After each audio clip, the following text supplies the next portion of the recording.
सदर पाकिस्तान इस वक्त लाहौर में है। पंजाब असम्बली ने डिज़ोल्व होना है नहीं होना, इसी नुक्ते पे सारे पाकिस्तान की सियासत जो है वो मरकूज़ है। आप 25 मई की बातें कुछ कर लेते हैं, मैं फिर वापस आता हूँ बैकग्राउंड एक थोड़ा सा देखें। 25 मई को जब खान साहब और तहरीक इंसाफ के लोग जो हैं वो जा रहे थे इस्लामाबाद की तरफ, तो फैसला हो गया, पता चल गया कि इससे थोड़ा पहले कि असम्बलियाँ डिज़ोल्व होने जा रही हैं और टॉप मोस्ट जो ताकतवर तरीन शख्सियत थे उन्होंने अपने एक बड़े अहम और वफ़ादार साथी को भिजवाया शाह फरमान साहब के पास, गवर्नर साहब के पास, और उन्हें मैसेज दिलवाया कि असम्बलियाँ डिज़ोल्व होने वाली हैं और खान साहब जो हैं आप लोग सारे इलेक्शन में जा रहे हैं तो तैयारी वगैरह करें, असम्बलियाँ डिज़ोल्व होने जा रही हैं। मैसेज बड़ा लाउड एंड क्लियर था। वो message senior minister Atif Chaudhry साहब के ज़रिए खान साहब तक आया और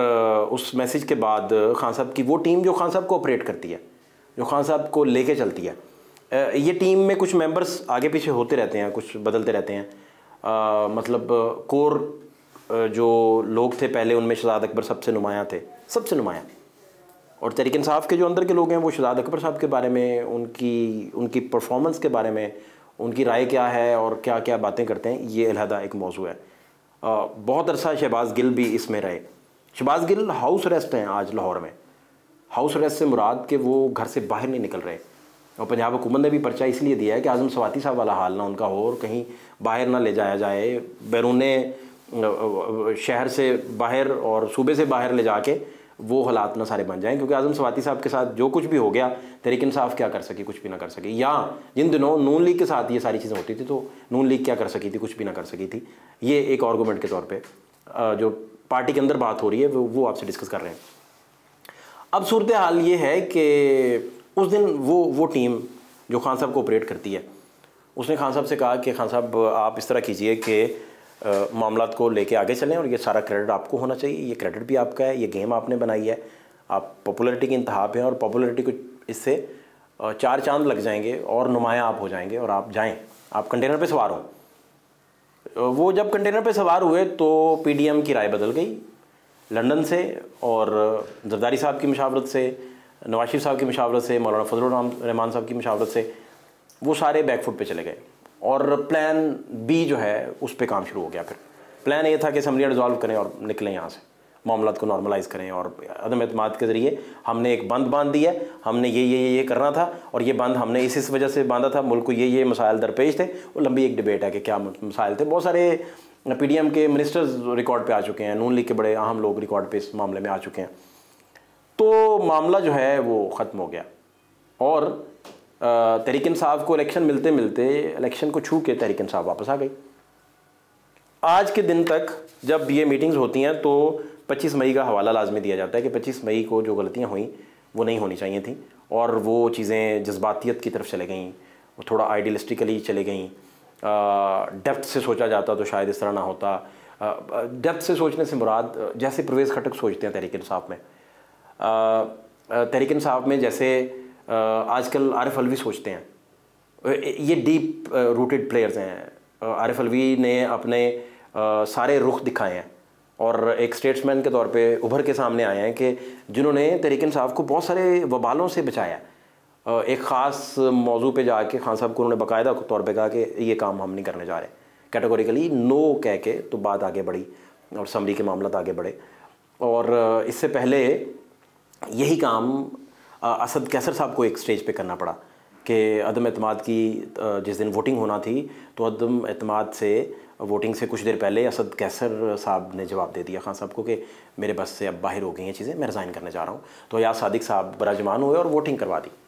तो ये सारा मामला जो सारी रिपोर्ट हो चुकी चीज़ें। अब 25 मई के अलावा जो तहरीक इंसाफ जिसको ब्लंडर कंसिडर करती है वो ये करती है कि हमें अपोजिशन में बैठना चाहिए था। वफाक में तगड़ी अपोजिशन होती, तगड़ी बहुत अच्छी अपोजिशन हम करते, ये नैब तरमीम भी ना होती, बाकी चीज़ें भी ना हो सकती, और एक अच्छी अपोजिशन इसको वो अपनी जब कोर कमेटी उनकी बैठी हो या उनके ब्रेन्स बैठे हों तो ये लाजमी इस पर बात होती है, इस पर लाजमी गुफ्तगू करते हैं। ये अहम तरीन बात है। अब तहरीक इंसाफ के वो लोग जो डीप रूटेड कंसीडर होते हैं वो सारे क्या सोच रहे हैं, अलवी साहब क्या पैगाम लेके आए हैं और इमरान खान साहब क्या सोच रहे हैं, क्या करने जा रहे हैं, ये सारी बेसिक मुद्दा ये है। सबसे पहले आपको ये बताएं कि सरदार अयाज सादिक साहब ने और राना सनाउल्लाह साहब ने कल के दिन, जो पिछला दिन गुजर गया, तब आज 15 दिसंबर है तो 14 दिसंबर को आरिफ अलवी साहब से मुलाकात की और आज 15 दिसंबर और आरिफ अलवी साहब लाहौर में। तो उस मुलाकात में पीडीएम की जानिब से कन्वे किया गया कि इमरान खान साहब को मना करें और उन्हें रोकें कि असम्बलियाँ तहलील ना करें। और वो सारी बातें इसहाक डार साहब की उन मीटिंग्स के गिर्द ही घूमती थी जिसमें सदर पाकिस्तान को एतमाद में लिया गया कि मईशत के मसाइल हैं, अगर असम्बलियाँ डिज़ोल्व हो जाती हैं, लेट्स सपोज पंजाब डिज़ोल्व हो गया, सपोज कर लें, और कि जो फेडरल है वहाँ रिक्विजिशन पीटीआई की तरफ से चले जाती है और वो सारे अरकान जिन्हें स्पीकर खुद बुला रहे हैं वो खुद सेशन, क्योंकि 10 से 14 दिन में आपको फिर बुलाना होता है, सेशन में जाके खुद अनाउंस करना शुरू करते हैं स्पीकर के सामने फ्लोर ऑफ द हाउस कि हम रिज़ाइन कर रहे हैं, तो एक वफाक में बहरान जन्म ले लेगा, एक बहरान इधर जन्म ले लेगा। तो पीडीएम का कहना है, मानना है कि हम इस बहरान से नहीं बच सकेंगे, वो टाइम बॉम्ब जो मईशत का टाइम बॉम्ब गिना जा रहा है वो हमारे हाथ में फट जाएगा और हम निकल नहीं सकेंगे, इससे ट्रैप हो जाएंगे बड़े बुरे तरीके से। और सारे फैसले जो हम लेना चाहते हैं वो, क्योंकि पीडीएम कहती है कि हमने मुल्क को एक बहुत बड़े अलमिये से बचाया, उनका क्लेम है, और उस अलमिये को वो कहते हैं कि शायद ये कोई सदारती निज़ाम की तरफ लेके जाना चाह रहे थे, शायद ये 25 साल मंसूबा था, शायद ये उनका आर्गूमेंट है। वो कहते हैं कि जब हमने इस मसाइल से मुल्क को निकाला है तो फिर हमने अपनी कुर्बानी दे दी, अब हम अपोजिशन में जाएंगे 1 साल के लिए, अपोजिशन में 1 साल जाएंगे तो फिर पॉपुलर होंगे या वोट मांगने के काबिल होंगे। अब अबल पे ज़मानत ज़ब्त वाला हिसाब है, जो बाहर के हालात हैं, जो पॉपुलैरिटी के मसाइल हैं। नवाज शरीफ भी जब Aahista Aahista Panama papers, don leaks और इन सारे मसाइल से निकलते निकलते आगे चले थे और वो फिर पॉपुलर थे, पार्टी भी इन कॉन्टैक्ट रही, सारा कुछ हुआ। लेकिन जिस दिन अबूरी की हुकूमत बन गई थी, उस अबूरी हुकूमत के 2018 वाली, उस हुकूमत के बनते ही पहले दिन नैब हेडक्वार्टर लाहौर ने मियाँ साहब को तलब कर लिया था और जो जाती उमरा से कहा गया था कि हमें तलबी का नोटिस नहीं मिला। तो इस तरह की बातें फिर सारा दिन मीडिया पे चलती रही, फिर उन्हें पेश होना पड़ा, फिर उन्हें जेल काटनी पड़ी, फिर मरियम बीबी जेल में गई, हमजा साहब जेल में गए, शहबाज शरीफ साहब जेल में गए, सलमान साहब मुल्क से चले गए, ख्वाजा साद रफ़ीक चले गए जेल में, ख्वाजा सलमान रफ़ीक जेल में चले गए, और साफ़ पानी के चक्कर में बहुत सारे लोग अंदर गए। तो ये एक लंबी लिस्ट थी। ये सारा काम अबूरी हुकूमत के दौर में हो रहा था। इदारे इतने फ़ाल थे, इतनी शिद्दत से काम कर रहे थे, इतनी शिद्दत से ऑपरेट कर रहे थे कि आपकी सारे, अब वो तारीख़ का हिस्सा है। अब खान साहब को सदर पाकिस्तान समेत परवेज़ लाई साहब समेत बाकी सारे लोगों समेत एक ही नुक्ता जो है वो समझाया जा रहा है। अब आपको बताते हैं कि हुआ क्या था बेसिकली पार्टी के अंदर। उमर सरफराज चीमा साहब मशीर हैं होम मिनिस्ट्री के और सबसे पावरफुल तरीन मिनिस्ट्री है वज़ीर आला के बाद, और उमर सरफराज चीमा जो हैं वो सबसे काबिल भरोसा साथी हैं इमरान खान के, और उन्होंने गवर्नर के तौर पर जो इनिंग खेली और उसके बाद जिस तरह उन्हें वो पार्टी को लेके चले, वो अब सारी चीज़ें रिपोर्टेड हैं, सारे लोगों के सामने हैं। उनके ज़िम्मे ये टास्क लगा कि आप ब्रीफ तैयार करें, इसके मेरिट्स लिखें और डीमेरिट्स लिखें। उन्होंने थोड़ी देर पहले सदर पाकिस्तान से मीटिंग करके उन्हें ब्रीफ करना है इस पर, और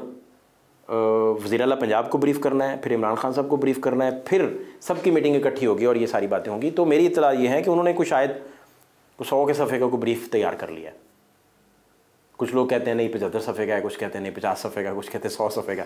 तो सफ़ात की बहस से निकलें। मुद्दा ये है कि उन्होंने बताया है कि इलेक्शन में नहीं जाना चाहिए और असम्बलियाँ डिज़ोल्व करनी चाहिए, जैसे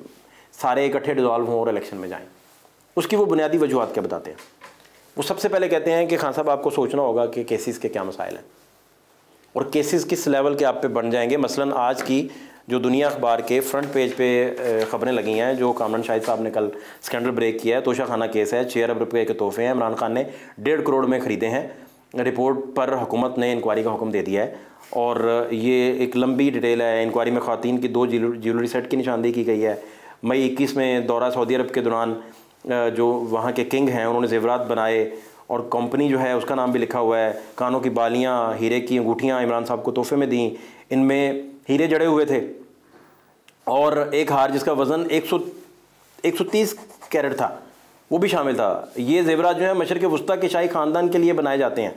और इसकी कीमत 4 से 5 अरब रुपए बनती है। सरकारी रिपोर्ट के मुताबिक काबीना डिवीज़न ने कस्टम्स के प्रिंसिपल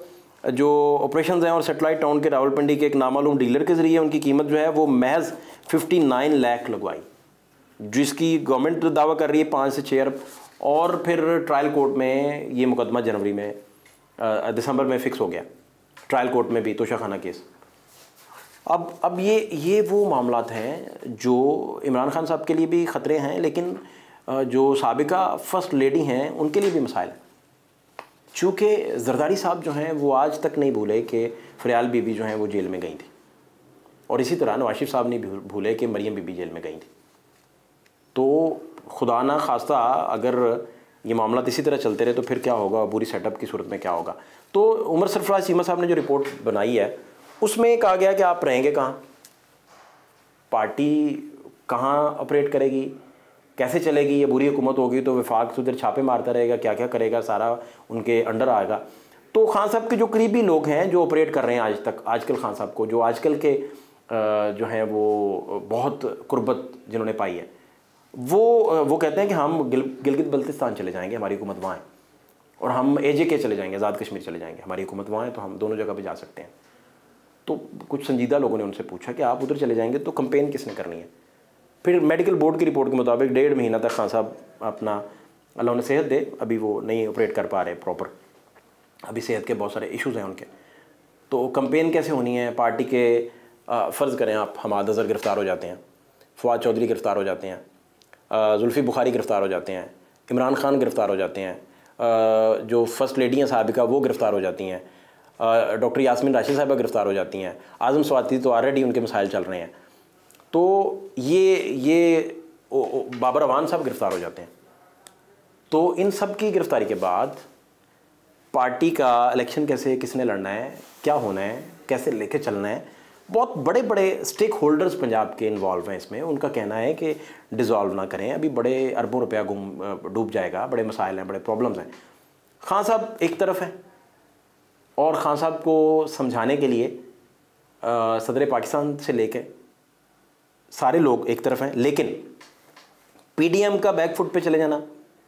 PDM का बैकफुट पे जाके ये पैगाम कल देना अयाज सादिक साहब के ज़रिए, राना सनाउल्लाह साहब के ज़रिए, जो आज अखबारों में भी छपा है और इसका कोई डिनाइल नहीं आया कि इमरान खान को रोकिए कि असम्बली डिज़ोल्व ना करें, और उसकी कोई फेस सेविंग भी शायद नहीं दी गई, सिर्फ मईशत को बुनियाद बनाकर ये सारी बातें की गई हैं।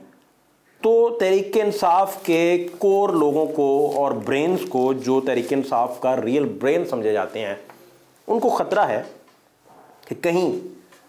पंजाब डिज़ोल्व करने के बाद वो वही गलती तो नहीं करने जा रहे